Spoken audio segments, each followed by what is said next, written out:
أعوذ بالله من الشيطان الرجيم بسم الله الرحمن الرحيم ولما بلغ أشده واستوى آتيناه حكما وعلما وكذلك نجزي المحسنين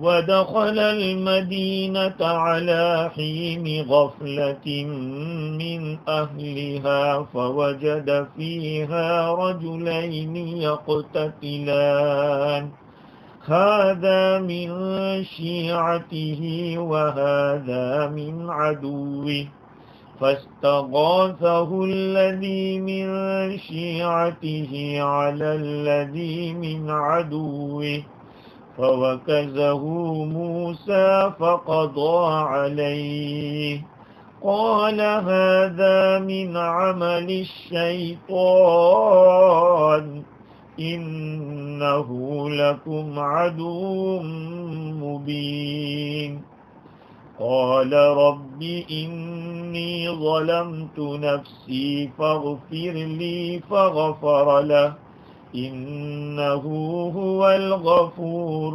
الرحيم قال رب بما أنعمت علي فلن أكون ظهيرا للمجرمين صدق اللہ العظیم۔ معزز سامعین، بزرگوں، پیارے بھائیوں، سننے والی خواتین، مائیں اور بہنیں،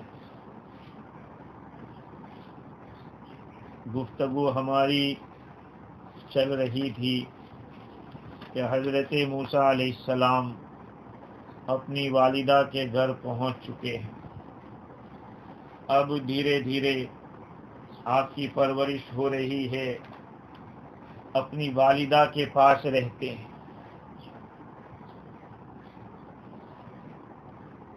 جب موسیٰ علیہ السلام میں کچھ طاقت آ گئی، کچھ بڑے ہو گئے، تو فرعون کی بیوی یعنی حضرت آسیہ نے ام موسیٰ سے کہا کہ بچہ مجھے لا کے دکھا دو۔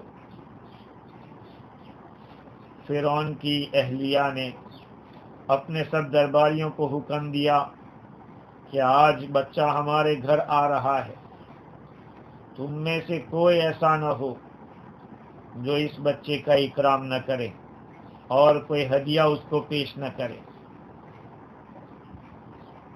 موسیٰ علیہ السلام کو جب لائے تو سبھی لوگوں نے ہدایہ پیش کیے۔ یہ سارے ہدایہ حضرت موسیٰ علیہ السلام کی والدہ کو دے دیے گئے۔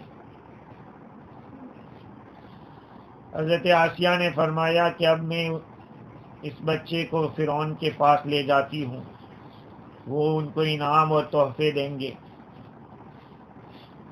موسیٰ علیہ السلام نے فرعون کی داڑھی پکڑ کر زمین کی طرف جھکا دیا۔ درباریوں نے حضرت ابراہیم علیہ السلام کا وعدہ یاد دلایا کہ دیکھو یہ کیا ہوا، اسی لڑکے کے ہاتھوں تمہاری حکومت جائے گی۔ فرعون نے پھر سپاہیوں کو بلایا تو آسیہ نے دفاع کیا کہ یہ بچہ ہے، جب مجھے آپ دے چکے ہیں پھر یہ کیا معاملہ، ہم اس بچے کا کچھ امتحان لیں، بچہ ہے، بچہ تھوڑی سمجھتا ہے کہ یہ کرنا چاہیے یا نہیں کرنا چاہیے۔ مجھے ایک بات یاد آئی، حضرت حکیم الامت مولانا اشرف علی تھانوی نور اللہ مرقدہ کے کوئی مرید تھے، آپ کے پاس آتے رہتے تھے، تو آپ نے اس سے فرمایا کہ آپ کے یہاں کوئی بچہ ہے کہ نہیں؟ کہا ہے۔ کہا کبھی تو لے آؤ بچے کو، کیونکہ مولانا تھانوی رحمۃ اللہ علیہ کی یہاں اولاد نہیں تھی۔ لیکن یہ دل کی بات ہے، اولاد نہ ہو لیکن اولاد سے محبت تو ہونی چاہیے۔ بہت سارے لوگ ایسے ہوتے ہیں کہ جن کو خود کو اولاد نہیں ہوتی تو دوسرے کی اولاد بھی نہیں بھاتی۔ اللہ تعالیٰ دل بناتا ہے۔ وہاں تھانوی رحمۃ اللہ علیہ نے اپنے مرید سے فرمایا کہ کبھی لاؤ بچے کو، اب بچے کو لائے تو راستے میں بچے کو سمجھایا کہ دیکھو بہت بڑے مولانا کے پاس ہم لے جا رہے ہیں، وہاں ذرا ادب سے بیٹھنا، کوئی شرارت مت کرنا، کوئی حرکت مت کرنا۔ گئے، بچہ چپ چاپ بیٹھا ہے، نہ کوئی حرکت ہے نہ کوئی شرارت ہے۔ وقت ہو گیا، مرید چلا گیا بچے کو لے کر، پھر کچھ دن ہو گئے تو حضرت نے فرمایا کہ بھئی بچے کو کبھی ہے کہ نہیں لاؤ؟ کہا حضرت اس دن تو لایا تھا، کہ نہیں اس دن تو کوئی بزرگ آیا تھا۔ بچہ تو وہ ہوتا ہے جو ٹوپی کھینچ لے وے، کبھی داڑھی پکڑ لے وے، کبھی کیا کرے کبھی کیا کرے۔ تو موسیٰ علیہ السلام نے بھی فرعون کی داڑھی پکڑی اور کھینچی۔ دیکھو یہ داڑھی کی بات آ گئی تو میں کہہ دوں نا، بہت سارے لوگ یہ سوچتے ہیں کہ مفتی تو داڑھی کے اوپر بہت سختی کرتا ہے۔ دیکھو داڑھی کا حکم کیا ہے وہ پہلے سمجھ لو۔ قرآن مجید میں جس چیز کا حکم بالکل کلیئرلی ہوتا ہے اس کا اکثر و بیشتر حکم فرض کا ہوتا ہے۔ حضور اکرم صلی اللہ علیہ وسلم کا جو حکم ہوتا ہے وہ وجوب کا درجہ رکھتا ہے۔ ہماری شریعت مطہرہ کے اندر فرض، واجب، سنت، مستحب یہ کچھ گریڈس ہے۔ فرض تو جس کو کمپلسری، یو کان لیو اٹ، اس کو چھوڑ نہیں سکتے آپ، اور واجب تو کہا کہ وہ عمل میں ایسا ہی ہے جیسا کہ فرض، کہ اس کو بھی چھوڑ نہیں سکتے۔ سنت ہے، مؤکدہ ہے، اس کو بھی کرنا چاہیے، کبھی کبھار چھوٹ جائے ٹھیک ہے، عادت نہیں بنانی چاہیے۔ غیر مؤکدہ ہے، کر لیں گے تو ثواب، نہیں کریں گے تو گناہ نہیں ہوگا۔ یہ سب درجات ہیں۔ حضور اکرم صلی اللہ علیہ وسلم نے داڑھی رکھنے کا حکم دیا ہے۔ ہاں، انہک الشوارب واعفوا اللحى، کہ مونچھوں کو صاف کرو اور داڑھی کو بڑھاؤ، داڑھی کو چھوڑے رکھو۔ دوسری ایک روایت ہے حضرت عبداللہ بن عمر رضی اللہ عنہ کی ہے، آقا صلی اللہ علیہ وسلم نے فرمایا خالف المشرکین اوفروا اللحى واحفوا الشوارب، داڑھی کو بڑھاؤ اور مونچھوں کو کتراؤ، صاف کرو۔ یہ روایت ہے۔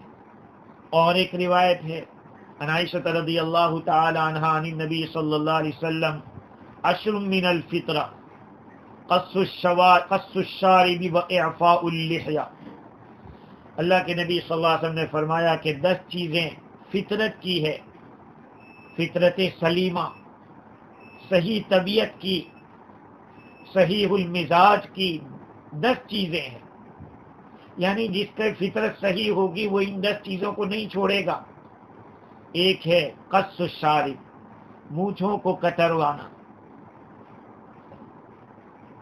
ایک ہے مونچھوں کو منڈوانا۔ بعض علماء نے مونچھوں کو منڈوانے کو مکروہ لکھا ہے، لیکن کم از کم اتنا تو آدمی، اچھا کتروانا اتنا اس کو نہ بڑھایا جائے کہ پینے کے اندر شریک ہو جاوے۔ شارب عربی میں اس کو شارب کہتے ہیں، اور شارب کہتے ہیں پینے والے کو، تو مونچھوں کو شارب کہتے ہیں۔ آدمی جب بڑھاتا ہے مونچھ کو تو وہ پینے میں شریک ہو جاتی ہے۔ تو بعض لوگ تو اتنی بڑی رکھتے ہیں کہ داڑھی کو اس کو جوائنٹ کر دیتے ہیں داڑھی کے ساتھ، اور ہونٹوں کو بھی چھپا کے رکھتے ہیں مونچھوں کے ذریعے، اس کی تو اجازت ہے نہیں۔ تو آدمی اگر منڈا کتروا لے، بعض علماء منڈوانے کو کہتے ہیں، بعض اس کو مکروہ کہتے ہیں، لیکن کترنا تو کتروانا تو ہے۔ اور داڑھی کے بارے میں حکم یہ ہے کہ اس کو بڑھانا ہے۔ حضور اکرم صلی اللہ علیہ وسلم نے داڑھی رکھی ہے، داڑھی رکھنے کا حکم دیا ہے۔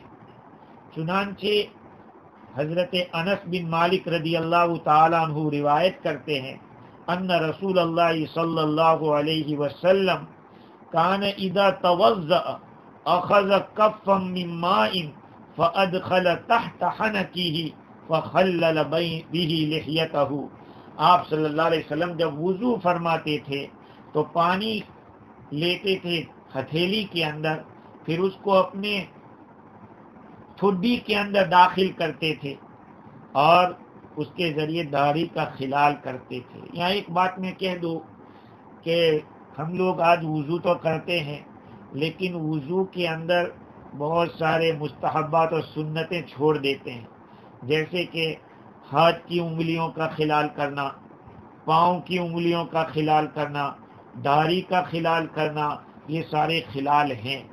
اس کے ساتھ ساتھ انگلیوں کے پوروں اور جوڑ کو اچھی طرح سے رگڑنا، یہ سنتوں کا لحاظ رکھنا چاہیے۔ خیر آقا صلی اللہ علیہ وسلم جب وضو فرماتے تھے تو اپنے ہتھیلی میں پانی لیتے اور اپنی ٹھڈی کے نیچے داخل کرتے اور پھر خلال کرتے تھے۔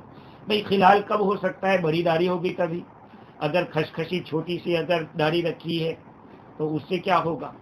اس کو تو وہ تو دھوئے گا، اس میں خلال ہو بھی نہیں سکتا۔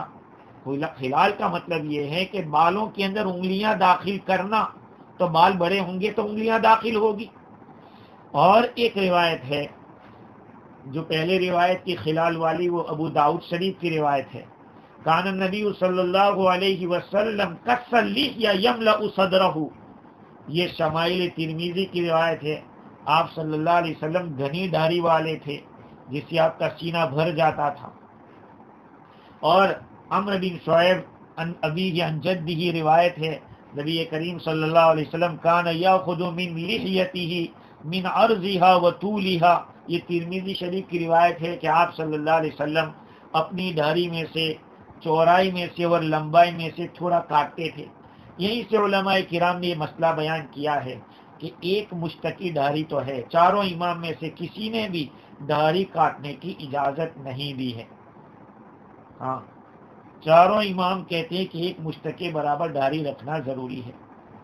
جیسے ایک مولانا صاحب کہہ رہے تھے، مجھے ایک لطیفہ یاد آیا کہ ایک مولانا صاحب کسی کے یہاں پہنچے تو ان کے یہاں نیا نیا بچہ پیدا ہوا تھا، کچھ مہینے ہی ہوئے تھے۔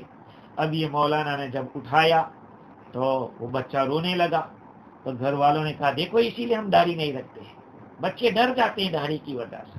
مولانا نے جواب دیا کہ ایسی بات نہیں ہے، اصل میں اس نے آج ہی مرد کو دیکھا ہے، اس لیے وہ مرد کو دیکھ کر ڈر رہا ہے۔ تو اب دوسری بات آپ سمجھ سکتے ہیں کہ داڑھی نہ رکھنے والوں کا کیا معاملہ ہونا چاہیے۔ خیر بات یہ ہے کہ فرعون کی بھی داڑھی تھی، بلکہ آپ اگر ہسٹری کو اٹھا کر دیکھیں تو دنیا میں بڑے بڑے سائنسدان جو آئے، ان سائنسدانوں نے بھی داڑھی رکھی ہے۔ میں آپ کو یہ نہیں کہتا کہ ان سائنسدانوں کو فالو کریں، میں یہی کہوں گا کہ میرے اور آپ کے آقا سرکار دو عالم صلی اللہ علیہ وسلم کی داڑھی مبارک تھی، صحابہ کرام نے داڑھی رکھی، آقا صلی اللہ علیہ وسلم نے حکم فرمایا داڑھی رکھنے کا، اور حضور کا حکم فرما دینا الامر للوجوب۔ فقہ کے اندر، اصول فقہ میں یہ قاعدہ ہے کہ اللہ کے نبی کا اس طرح کا حکم دینا یہ واجب ہونے کی دلیل ہے، لہذا داڑھی ایک مشت کے برابر رکھنا واجب ہے۔ اور جو نہیں رکھتے ہیں بالکل صاف کر ڈالتے ہیں یا کھشکھشی رکھتے ہیں، دونوں میں کوئی فرق نہیں ہے۔ میرے اور آپ کے آقا نے ایک مشت کے برابر داڑھی رکھی۔ یہ داڑھی کو جو لوگ سنت کہتے ہیں کہ داڑھی سنت ہے، میں اس کو کلیئر کرنا چاہتا ہوں کہ مشکات شریف کی ایک شرح مرقات المفاتیح ہے، جو ملا علی قاری رحمۃ اللہ علیہ کی کتاب ہے۔ انہوں نے اپنی کتاب میں لکھا ہے کہ چونکہ داڑھی کا پروف ہونا، اس کا ثابت ہونا حدیث یعنی سنت سے ہے، حدیث کو سنت بھی کہا جاتا ہے، حضور اکرم صلی اللہ علیہ وسلم کی حدیثوں سے اس کا ثبوت ہو رہا ہے، اس لیے لوگ سنت بول رہے ہیں، ورنہ حکم کے لحاظ سے داڑھی رکھنا واجب ہے۔ خیر میں یہ عرض کر رہا تھا کہ فرعون کی داڑھی پکڑی اور اس کو جھکا دیا۔ لوگوں نے کہا کہ دیکھو اس لڑکے کے ہاتھوں تمہاری حکومت جانے والی، وہ بات صحیح ہے۔ تو آسیہ نے روکا اور کہا کہ نہیں نہیں، یہ بچہ ہے، ہم بھی اس کا امتحان لیتے ہیں، ہم اس بچے کا ٹیسٹ کرتے ہیں۔ چنانچہ فرعون نے کہا کہ ٹھیک ہے، بلکہ آسیہ نے بتایا کہ ایک پلیٹ کے اندر انگارے لائے جائیں، آگ کے 2 انگارے لائے جائیں اور 2 موتی لائے جائیں، اور یہ بچے کے سامنے پیش کیے جائیں۔ اگر وہ موتی کو لیتا ہے تو سمجھو کہ یہ سمجھدار ہے اور اس نے ہوشیاری سے داڑھی کھینچی ہے، اگر آپ کو پکڑ لیتا ہے تو سمجھیں گے کہ یہ تو بچہ ہے، اس کو کیا پتا کہ کس میں نفع ہے کس میں نقصان ہے۔ چنانچہ موسیٰ علیہ السلام کے پاس موتی اور انگارہ لایا گیا، تو حضرت بعض روایت میں تو یہ ہے کہ آپ کا ہاتھ تو موتی ہی کی طرف جا رہا تھا، جبریل امین نے ہاتھ پکڑا اور آگ کی طرف کر دیا، اور بعض روایت میں کہ نہیں آپ نے انگارے ہی کوئی پکڑ لیا۔ خیر یہ ایک روایت ہے۔ اسی طرح سے بعض روایات میں یہ بھی ہے کہ موسیٰ علیہ السلام اپنی والدہ کے پاس دودھ چھرانے تک رکے رہے، پھر فرعون کے پاس اور آسیہ کے پاس ان کو واپس کیا گیا۔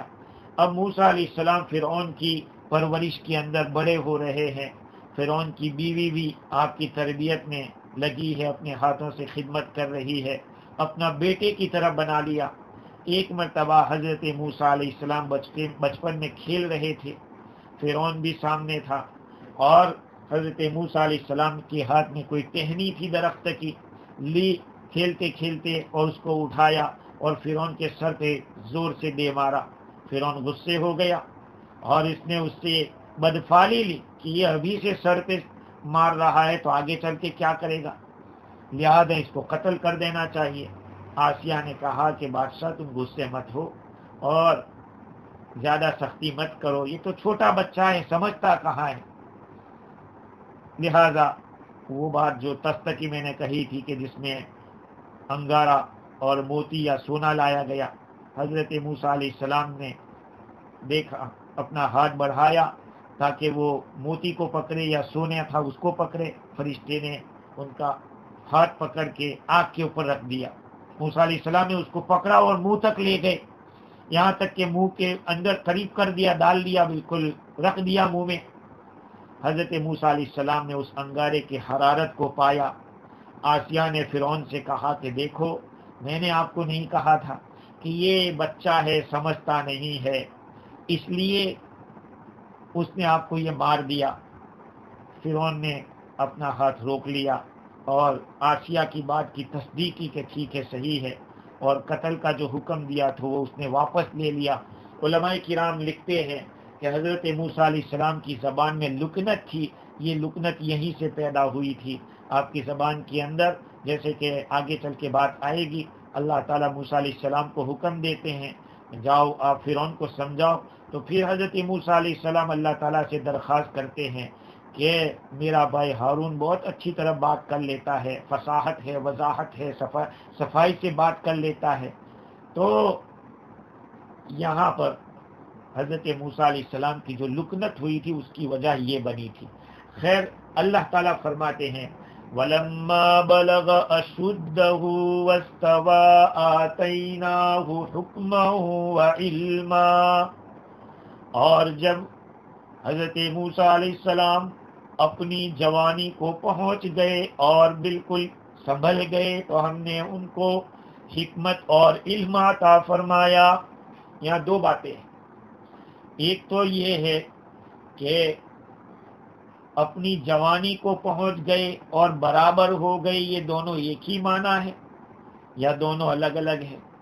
امام راضی نے دونوں باتیں لکھی ہے کہ بعض علماء فرماتے کہ دونوں کا ایک ہی معنی ہے کہ آپ کی طبیعت صحیح ہے، اعتدال مزاج کے اندر ہے اور آپ کے قوا بھی ٹھیک ہو گئے ہیں، دونوں کا ایک معنی ہے۔ لیکن دوسرا قول ہے اور وہ زیادہ صحیح ہے، وہ یہ ہے کہ دونوں کا معنی الگ ہے۔ ایک کا معنی کہ وہ اپنی قوت جسمانی کے اعتبار سے کمال کو پہنچ گئے، جسمانی طاقت جو تھی، بدنی طاقت جو تھی وہ مکمل ہو گئی، اور سنبھل جانا اور درست ہو جانے کا مطلب یہ ہے کہ عقل بھی کامل ہو گئی، بدن بھی کامل ہوا اور عقل بھی کامل ہوئی۔ اور بعض لوگ کہتے ہیں کہ پہلے کا معنی ہے قوت کامل ہوئی، اور درست ہونے اور سنبھل جانے کا مطلب یہ ہے کہ آپ کی خلقت کامل ہوئی۔ خیر بعضوں نے یہ کہا کہ بالغ ہو گئے اور اخلاق بھی آپ کے برابر کامل ہو گئے۔ وہ عمر جیسے کہ ابن عباس رضی اللہ عنہ فرماتے ہیں کہ 18 سال کی تھی، 18 سال سے لے کر 30 سال کی تک کی رہتی ہے پہلے والی شکل، اور 30 سے لے کر 40 تک کی جو ہوتی ہے اس کے اندر عقل بڑھتی ہے، اور 40 کے اندر مکمل ہو جاتی ہے۔ پھر کمی نہیں ہوتی اس کے اندر. انسان اپنی عمر کے اندر جب شروع سے بڑھتا جاتا ہے یہاں تک کہ ایسے وقت پر وہ آ جاتا ہے کہ اب اس میں کمی بیشی نہیں ہوتی. بھئی ایک آدمی 25-30 سال کا ہو گیا پھر بھی لمبا ہوگا؟ اب وہ لمبا نہیں ہوگا. موٹا تو ہو سکتا ہے یا دبلا پتلا ہو سکتا ہے، لیکن اس میں اضافہ نہیں ہوگا. پھر وہ ڈھلنے لگتا ہے، کم ہونے لگتا ہے.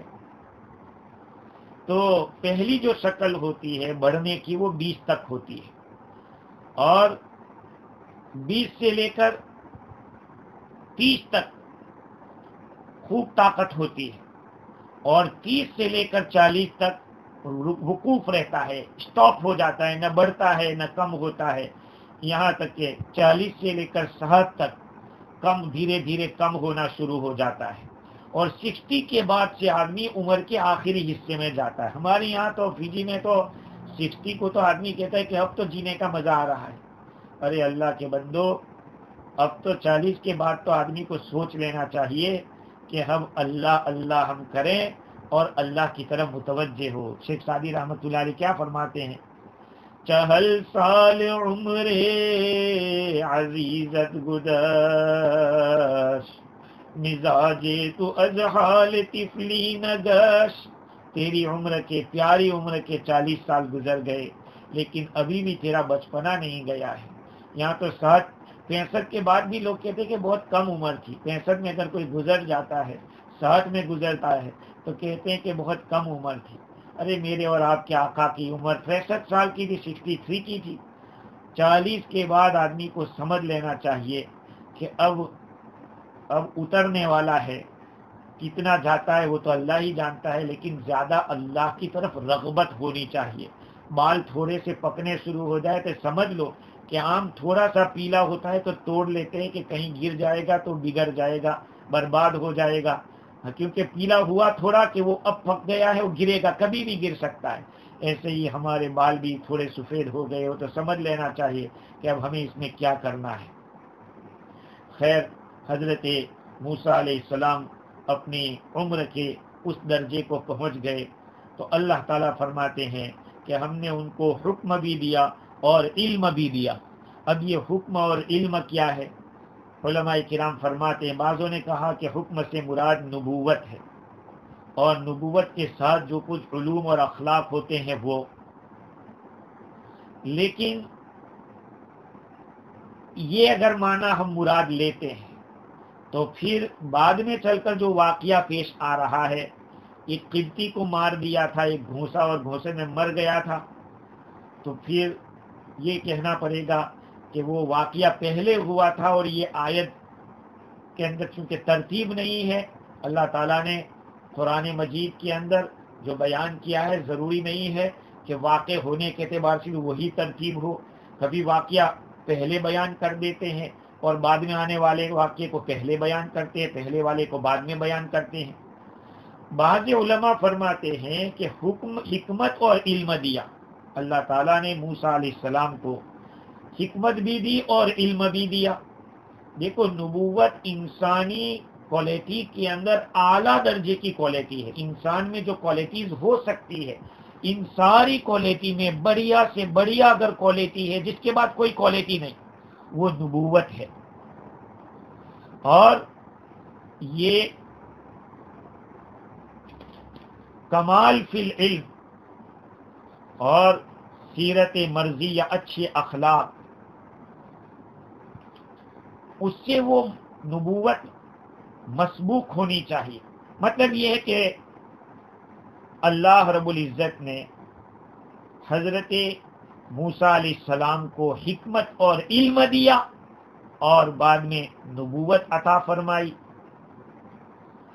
دوسری بات یہ ہے کہ اللہ تعالیٰ آگے چل کر فرماتے ہیں وَكَذَلِكَ نَجْزِي الْمُحْسِنِينَ، ہم نیکوکاروں کو بدلہ دیتے ہیں. تو بدلے میں نبوت نہیں ملتی. جیسے کل میں نے پہلے عرض کیا تھا کہ نبوت میں سلیکشن ہوتا ہے، الیکشن نہیں ہوتا. اللہ تعالیٰ نبوت کا درجہ کسی عمل کے بدلے میں نہیں دیتا، وہ تو چوزن پیپل ہوتے ہیں. اور اللہ تعالیٰ اس آیت میں فرما رہے کہ ہم نیک کام کرنے والوں کو بدلہ اسی طرح دیتے ہیں. تو یہاں پر علم اور حکمت ہے. آدمی جتنے نیک اعمال کرتے جاتا ہے اللہ تعالیٰ علم میں اضافہ کرتا جاتا ہے. تیسری بات یہ ہے کہ اگر علم اور حکمت کو حکمت سے مراد یہاں نبوت مراد لیتے ہیں کہ اللہ تعالیٰ نے نبوت دی، تو پھر جو کوئی بھی نیک کام کرے گا اس کو نبوت ملے گی نہیں، ایسا تو ہے نہیں. ہاں، جو نیک کام کرے گا اللہ اس کو علم دے گا. اسی لیے کہا جاتا ہے، یاد رکھو، آپ بیان تفسیر سن رہے ہیں، تفسیر میں آپ نے کوئی بات سن لی، اگر آپ نے اس پر عمل کر لیا تو یہ علم آپ کے یہاں محفوظ ہو جائے گا اور باقی رہے گا.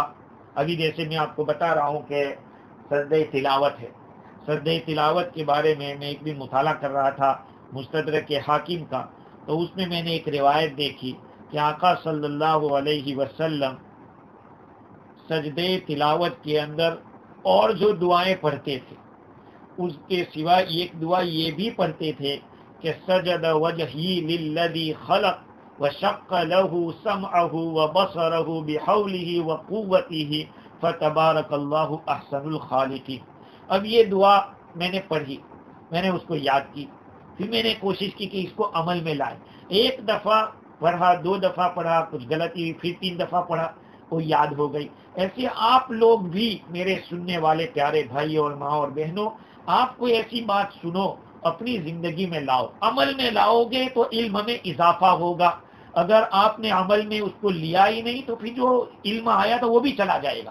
اس لیے اس آیت کریمہ میں اللہ تعالیٰ جو فرما رہے ہیں وَكَذَلِكَ نَجْزِي الْمُحْسِنِينَ، ہم نیکوکاروں کو اسی طرح سے بدلہ دیا کرتے ہیں. اب نیکوکار احسان کرنے والا اللہ تعالیٰ اس کو اسی طرح کا بدلہ دیتا ہے. کیسا بدلہ؟ جیسے کہ موسیٰ علیہ السلام کو اللہ تعالیٰ نے علم بھی دیا اور حکمت بھی عطا فرمائی. میرے بھائیوں، کبھی بھی نیکی ضائع نہیں ہوتی. احسان کے ایک معنی تو یہ ہے کہ اللہ کو حاضر سمجھ کر کے اللہ مجھے دیکھ رہا ہے، آپ یہ سمجھ کر کام کریں، اور ہم بھی اللہ کو دیکھ رہے ہیں یہ سمجھ کر کریں. یا یہ کہ میں نہیں دیکھتا لیکن اللہ تو دیکھ ہی رہا ہے، یہ سمجھ کر کام کریں. اور دوسرا مطلب یہ ہے کہ شریعت کے احکام کے اوپر اخلاص کے ساتھ چلتے رہیں. آپ کی نیکی کبھی بھی ضائع ہونے والی نہیں ہے. اللہ تعالیٰ فرماتے ہیں وَكَذَلِكَ، جیسے ہم نے موسیٰ اور ان کی والدہ کو بدلہ دیا، اسی طرح سے جو لوگ احسان کا معاملہ کریں گے، اپنے کام کے اندر پرہیزگاری لائیں گے، اپنے کام کے اندر پرہیزگاری لائیں گے، ان کو ہم اسی طرح کا بدلہ دیں گے. صاحب روح البیان میں ایک حکایت لکھی ہے، ایک عورت اپنا شام کا کھانا کھا رہی تھی. کھانے کے درمیان ایک فقیر نے آواز دی کہ مجھے کچھ دو کھانے پینے کا ہو. تو یہ عورت کھڑی ہوئی اور اس نے ایک لقمہ اس فقیر کے منہ میں ڈال دیا. اس کے بعد یہ عورت اپنے بچے کے لے کر کہیں جا رہی تھی.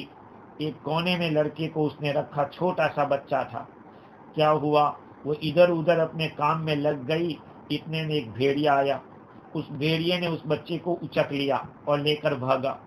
اس عورت نے عرض کیا یا رب ولدی، اے میرے رب میرا بچہ کا کیا ہوا، بھیڑیا کھا جائے گا، کیا ہوگا؟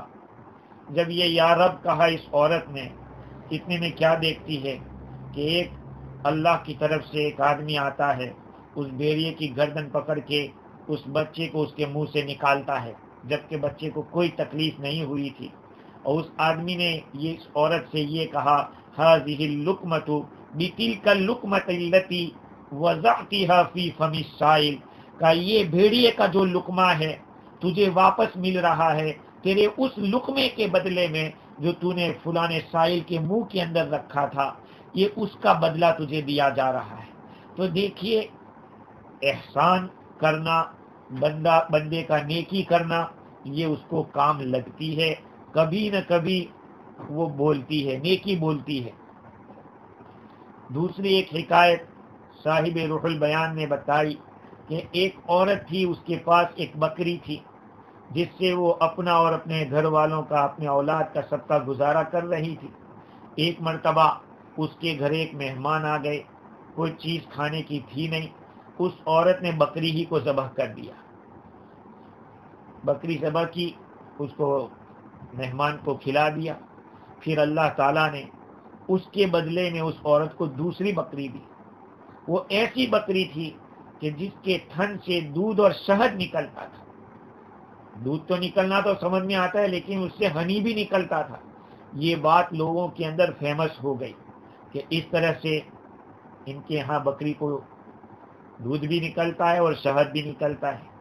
ایک مرتبہ اس عورت کو یا اس بکری کو دیکھنے کے لیے کچھ لوگ آئے اور پوچھا اس عورت سے کہ آخر یہ بکری آپ کے پاس کیسے آئی؟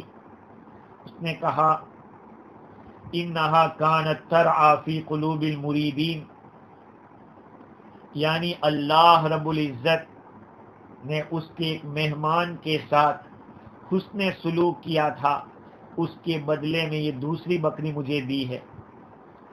چونکہ دل کے خوشی کے ساتھ اس نے خرچ کیا تھا، کوئی مقصد نہیں تھا کہ میں اس سے اس طرح فائدہ اٹھاؤں گی یا اس سے میں یہ لوں گی یا یہ مانگوں گی۔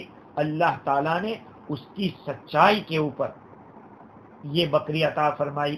بلکہ آگے کی بات میں آپ کو سنا دوں، مجھے ابھی اچانک یاد آئی یہ بات کہ آپ ڈیئر کو جانتے ہیں، جس کو ہرن کہتے ہیں، ہرن۔ میں نے اس کو نزہۃ المجالس کے اندر ایک مدت پہلے پڑھا تھا، جب حضرت آدم علیہ السلام دنیا میں تشریف لائے ہیں۔ اس وقت بہت سارے جانور آپ سے بھاگ رہے تھے، بھڑک رہے تھے، لیکن ایک ہرنی تھی جس کو ڈیئر کہتے ہیں، وہ حضرت آدم علیہ السلام سے مانوس ہو کر صرف آپ کو مانوس کرنے کے لیے قریب آئی۔ اس کا مقصد صرف یہی تھا کہ ان کو مانوس کروں یا ان سے مانوس ہو۔ حضرت آدم علیہ السلام نے اس پہ ہاتھ پھیرا اور اس کے بعد وہ ہرنی چلی گئی۔ کچھ مدت کے بعد ہرنیوں نے دیکھا کہ اس ہرنی کے اندر اس کے پیٹ، جو جس کو ناف کہتے ہیں، نافا ڈوری کہتے ہیں ہمارے یہاں فجی میں، کہا اس کے اندر کچھ خوشبو پیدا ہوئی ہے جس کو مشک کہتے ہیں۔ اس ہرنی سے کہا، ساری ہرنیوں نے، کہ آخر تیرے اندر سے یہ خوشبو کیسے آ رہی ہے؟ اس نے کہا کہ میں اس طرح سے گئی تھی تو اس کے بعد سے میرے اندر یہ کیفیت پیدا ہوئی ہے۔ حالانکہ یہ مشک جو ہوتا ہے وہ ایک جمع ہوا خون ہوتا ہے، اللہ تعالیٰ ہرنی کے ناف کے اندر وہ خون جماتا ہے جس سے یہ خوشبو پیدا ہوتی ہے، بڑی قیمتی چیز ہے۔ تو ساری ہرنیوں نے سوچا کہ جب اس کو یہ نعمت ملی ہے تو ہم بھی جاتی ہے، ہم کو بھی مل جائے گا۔ جب وہ آدم علیہ السلام کے پاس گئی اور وہ کیفیت ان کو نہیں ملی، وجہ یہی تھی کہ ان کا مقصد وہ خوشبو لینے کا تھا، وہ مشک لینے کا تھا۔ تو جب بندہ کوئی بھی عمل اللہ کی رضا کے خاطر کرتا ہے، اللہ کو خوش کرنے کے خاطر کرتا ہے، تو یقیناً اس کے اچھے ثمرات مرتب ہوتے ہیں۔ اللہ تعالیٰ فرماتے ہیں وَلَمَّا بَلَغَ أَشُدَّهُ وَاسْتَوَىٰ آتَيْنَاهُ حُكْمًا وَعِلْمًا وَكَذَلِكَ نَجْزِي الْمُحْسِنِينَ۔ اور جب حضرت موسیٰ علیہ السلام زور پر پہنچ گئے اور سنبھل گئے تو ہم نے ان کو حکمت اور علم عطا فرمایا۔ حضرت مولانا تھانوی رحمۃ اللہ علیہ فرماتے ہیں کہ نبوت سے پہلے فہم سلیم اور عقل مستقیم جس سے حسن و قباح میں امتیاز کر سکے عنایت فرمائی، یعنی اللہ تعالیٰ نے نبوت دینے سے پہلے وہ علم دیا، وہ حکمت دی کہ جس سے صحیح اور غلط کا فیصلہ کر سکیں۔ میرے اور آپ کے آقا سرکار دو عالم صلی اللہ علیہ وسلم کی نبوت کا جو اعلان ہوا ہے وہ تو 40 سال کی عمر میں ہوا ہے، لیکن آپ کے اعمال نبوت سے پہلے جو ظاہر ہوئے ہیں وہ ساری عقل والے، حکمت والے اور علم والے، جیسے کہ کعبہ کا فیصلہ کرنا، حجر اسود کو رکھنے کے بارے میں قبیلوں کا جھگڑا کرنا، اور حضور نے اس طرح سے اس قضیے کو چکایا۔ تو سیرت پڑھو تو آپ کو پتہ چلے گا 25 سال کی عمر آپ صلی اللہ علیہ وسلم کی، اور آپ نے جو تجارت کی ہے، تجارت کے اندر جو آپ نے دکھائے کمالات، الغرض نبی کو نبوت سے پہلے اللہ تعالیٰ فہم کامل اور عقل سلیم اور عقل مستقیم عطا فرماتا ہے۔ موسیٰ علیہ السلام کو بھی اسی طرح سے عطا کیا۔ باقی نبوت تو اکثر نبیوں کو 40 سال کی عمر میں ملی، اکثر کو۔ وَكَذَلِكَ نَجْزِي الْمُحْسِنِينَ، اس سے ایک بات اور معلوم ہوتی ہے، اللہ تعالیٰ فرماتے ہیں کہ ہم احسان کرنے والوں کو اسی طرح بدلہ دیتے ہیں۔ اس سے بات معلوم ہوتی ہے کہ عمل صالح سے فیضان علمی میں ترقی ہوتی ہے۔ جو آدمی علم حاصل کرنے کے بعد عمل میں لگا رہتا ہے، اللہ تعالیٰ اور ترقی دیتا ہے۔ ہاں، اس میں ایک بات یہ بھی معلوم ہو رہی ہے کہ موسیٰ علیہ السلام اتنے بڑے ہوئے فرعون کے پاس، لیکن فرعون کا جو مشرب تھا، فرعون کا جو طریقہ تھا، حضرت موسیٰ علیہ السلام میں نہیں آیا تھا۔ حضرت موسیٰ علیہ السلام نے وہ چیزیں اختیار نہیں کی جو فرعون کے اندر تھی، ان کو موسیٰ علیہ السلام کو ان باتوں سے نفرت تھی۔ یہاں پر ایک بات اور معلوم ہوئی کہ جوانی کتنی قیمتی چیز ہے۔ اللہ تعالیٰ نے موسیٰ علیہ السلام کی جوانی کا تذکرہ کیا کہ جب وہ جوانی کو پہنچ گئے تو ہم نے ان کو علم اور حکمت سے نوازا۔ یہ زمانہ ہوتا ہے علم حاصل کرنے کا۔ جوانی ابھرتا ہوا شباب ہوتا ہے، بڑھتا ہوا خون ہوتا ہے۔ یہاں پر تفسیر روح البیان میں ایک بات اور لکھی ہے کہ انسان کو شکر ادا کرنا چاہیے۔ اعلم انہ لا بد من الشکر علی الاحسان، احسان کے اوپر شکر ہونا ضروری ہے۔ اللہ تعالیٰ کا شکر لمبی لمبی اللہ کی تعریف اور ثنا کر کے، اور گورنروں کا اور حاکم کا شکریہ یہ ہے کہ اس کی اطاعت کریں، اور اپنی ہم عمر کے جو لوگ ہیں، اپنی طرح کے جو لوگ ہیں، ان کا شکریہ یہ کہ ان کو اچھا حسن جزا دیا جائے، اور اگر ہم سے نیچے کے جو لوگ ہیں ان کا شکریہ یہ ہے کہ ان کو بخشش دی جائے، ان کے اوپر احسان کیا جائے۔ دوسری بات ایک یہ ہے کہ اس آیت کریمہ میں اشارہ ہے کہ اللہ تعالیٰ کا جو عطیہ ہوتا ہے وہ بندے کو مل کر رہتا ہے، چاہے وقت گزر جائے، چاہے آنے میں دیر ہو جائے، وہ ہمارے حساب سے۔ جب اللہ تعالیٰ بندے کے اوپر بندے کو نوازتا ہے، اس کا فیصلہ ہوتا ہے بندہ نیکی کرتا چلا جاوے۔ اس نے یہ فیصلہ کر دیا ہے کہ نیکوکار کو ہم بدلہ دیں گے اور اچھی طرح نوازیں گے۔